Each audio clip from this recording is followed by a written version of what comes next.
Hai semua, kembali lagi di channel kesayangan kita, The Spooky Storyteller. Kali ini, saya akan melanjutkan kisah sebelumnya. Siapkan diri kalian, karena kita akan mengungkap kisah yang berjudul Misteri Desa Tanpa Suara Azan. Tidak usah berlama-lama lagi, mari kita mulai ceritanya. Apakah kalian orang yang hendak menyelamatkan Wuri? Tanya perempuan itu dengan kalimat datar. Saka dan Panji saling berpandangan. Mereka tidak tahu maksud perempuan itu bertanya demikian. Jangan takut, aku tidak akan menghalangi kalian. Aku justru akan membantu kalian untuk bisa berhasil menyelamatkan Wuri, kata perempuan itu lagi. Saat menyadari Saka dan Panji menatapnya kebingungan, perempuan itu lantas mengajak Saka dan Panji ke belakang rumah joglo yang sepi dan tak ada satu orang pun. Dengarkan baik-baik. Namaku Laksmini, istri Kisuro. Namun kalian jangan khawatir. Saat ini aku tidak berpihak pada Kisuro. Sekalipun dia suamiku, aku ingin menjadi seseorang yang bermanfaat buat orang lain dan kurasa saat inilah waktu yang tepat. Aku ingin membantu kalian menyelamatkan Wuri. Panji dan Saka masih belum percaya sepenuhnya ucapan Nyai Laksmini. Mereka baru pertama kali bertemu. Bagaimana mungkin akan percaya begitu saja ucapan seseorang yang pada hakikatnya merupakan belahan jiwa Kisuro? Aku tahu kalian menyaksikan ucapanku, tetapi kumohon percayalah dengan apa yang aku katakan. Nyai Laksmini terlihat bersungguh-sungguh saat mengucapkan kalimat tersebut, membuat Saka dan Panji mulai percaya. Baik, aku akan percaya jika Nyai bisa memberiku alasan kenapa ingin membantuku membebaskan Wuri, yang merupakan tahanan suamimu, ucap Saka kemudian. Dia tidak ingin berlama-lama dan membuat waktunya habis percuma. Alasanku cukup mudah. Aku hanya tidak ingin melihat keserakahan suamiku di muka bumi ini semakin menjadi-jadi. Aku tidak ingin diduakan, tetapi aku tidak bisa menolak keinginannya. Oleh karenanya, satu-satunya cara agar Kisuro tidak jadi menikah dengan Wuri adalah dengan menyingkirkan Wuri sebelum Kisuro berhasil menikahinya. Saka dan Panji manggut-manggut mendengar penjabaran Nyai Laksmini.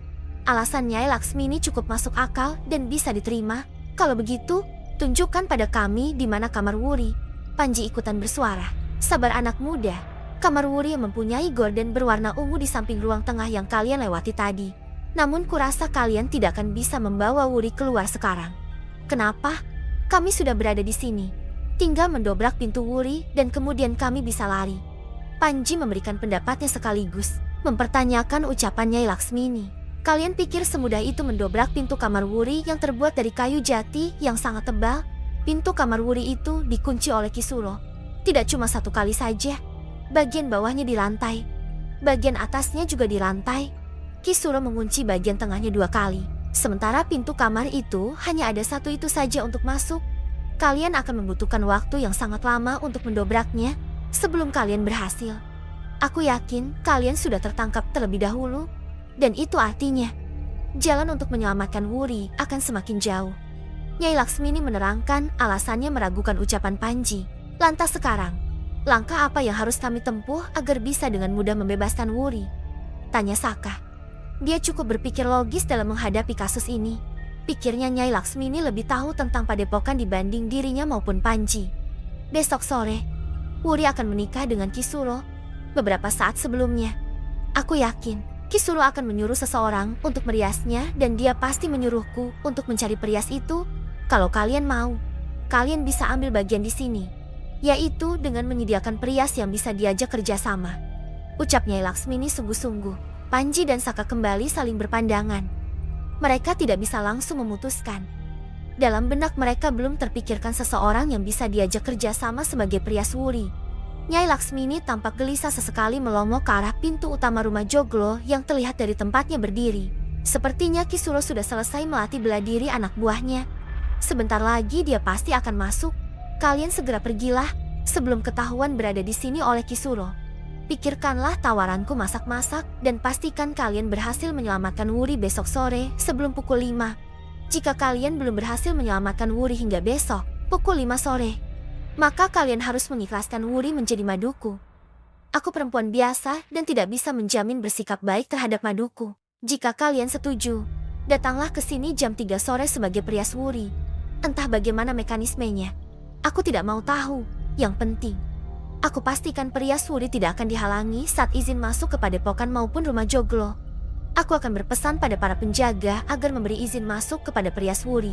Nyai Laksmini meninggalkan Panji dan Saka yang masih kebingungan dengan langkah yang akan diambil. Tanpa menunggu tanggapan keduanya, rupanya dia melihat Kisuro berjalan ke arah rumah Joglo. Latihannya sudah selesai, Ki, ucap Nyai Laksmini. Meskipun Kisuro masih agak jauh, tujuannya agar Panji dan Saka mengetahui bahwa Kisuro datang. Dengan senyum mengembang, Kisuro mendekati istrinya itu. Sudah, Nyai, jawabnya kemudian. Keduanya lantas masuk ke dalam kamar. Kisuro melepas ikat kepala dan meletakkannya di atas meja. Dia juga melepas pakaian pendekar yang dikenakannya, menyisakan kaos dalam dan celana kolor saja. Nyai Laksmini dengan sikap mempersiapkan tempat tidur agar Kisuro bisa segera istirahat. Namun sebelum terlelap, Kisuro memberitahu istrinya tentang rencananya menikahi Wuri besok sore dan meminta Nyai Laksmini agar mencari perias buat Wuri tanpa banyak tanya. Nyai Laksmini menyanggupi permintaan suaminya itu. Dia yakin Saka dan Panji akan mengikuti rencananya, sementara Panji dan Saka masih bersembunyi. Mencari waktu yang tepat untuk keluar dari padepokan, mereka memutuskan mengikuti saran Nyai Laksmini. Saat semua penghuni padepokan sudah terlelap dalam tidur, Panji dan Saka baru bergerak keluar dari padepokan melewati pagar bambu tempat mereka masuk tadi. Selanjutnya kedua pemuda tersebut memilih pulang ke rumah Panji dan menginap di sana. Mereka akan menunggu besok pagi untuk melakukan misi penyelamatan kembali. Pagi-pagi buta setelah sholat subuh, Saka mengajak Panji berdiskusi tentang rencananya hari ini.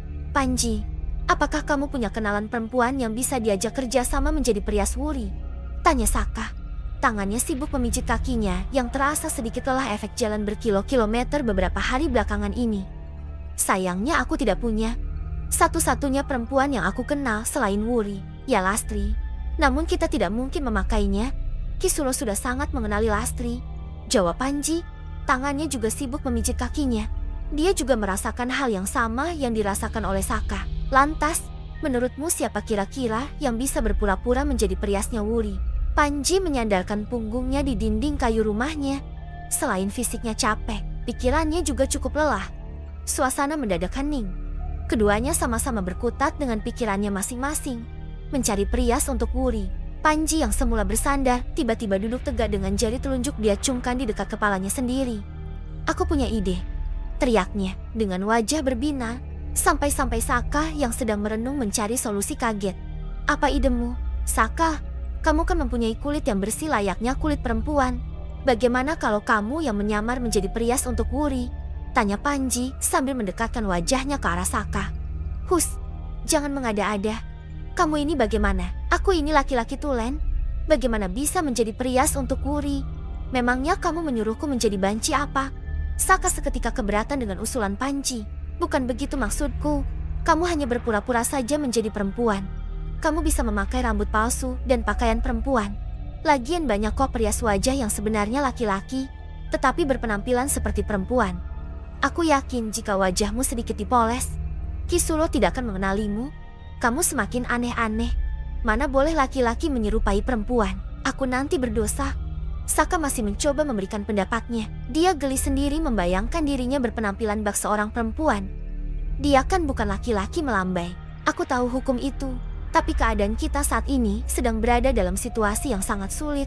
Seandainya kita menyuruh seorang perempuan untuk berpura-pura menjadi perias Wuri, kalau ketahuan akan sangat membahayakan nyawanya. Setidaknya kalau kita sendiri yang terjun langsung, seandainya ketahuan, kita masih bisa melakukan perlawanan. Panji masih berusaha meyakinkan bahwa idenya yang paling masuk akal. Kalau begitu, kenapa tidak kamu saja yang berpura-pura menjadi perias untuk Wuri? Tanya Saka dengan sedikit merajuk. Dia agak dongkol dengan ide gila Panji. Tidak bisa Saka, kita memang sama-sama tampan. Tetapi kulitmu lebih cocok memerankan peran itu. Panji berusaha mencairkan suasana dengan sedikit meledek Saka. Kulit Panji memang cenderung lebih gelap dibanding kulit Saka. Sehingga seandainya didandani perempuan, Panji yakin Saka akan jauh lebih cantik dibanding dirinya. Saka terdiam beberapa saat, memikirkan ide konyol Panji setelah dia timbang-timbang. Ide tersebut satu-satunya jalan yang bisa membuatnya masuk ke kamar Wuri. Baiklah kalau begitu, tetapi siapa nanti yang akan mendandani aku? Lagi pula kita tidak punya alat rias, ujar Saka dengan pasrah. Kalau soal yang mendandani, aku yakin Lastri bisa. Untuk alat riasnya, bisa memakai punya ibuku. Beliau memiliki, tetapi tidak pernah dipakai semenjak ayah meninggal dunia. Ya sudah, Aku setuju dengan ide konyolmu. Kita tinggal melaksanakannya sore nanti. Oke, siap. Jawab Panji dengan tatapan menggoda Saka. Membuat Saka jengkel dan menimpuk lengan Panji menggunakan bantal yang terletak tak jauh dari tempatnya duduk. Jangan lupa like, subscribe, dan aktifkan notifikasi untuk mendapatkan update kisah selanjutnya. Sampai jumpa di video berikutnya.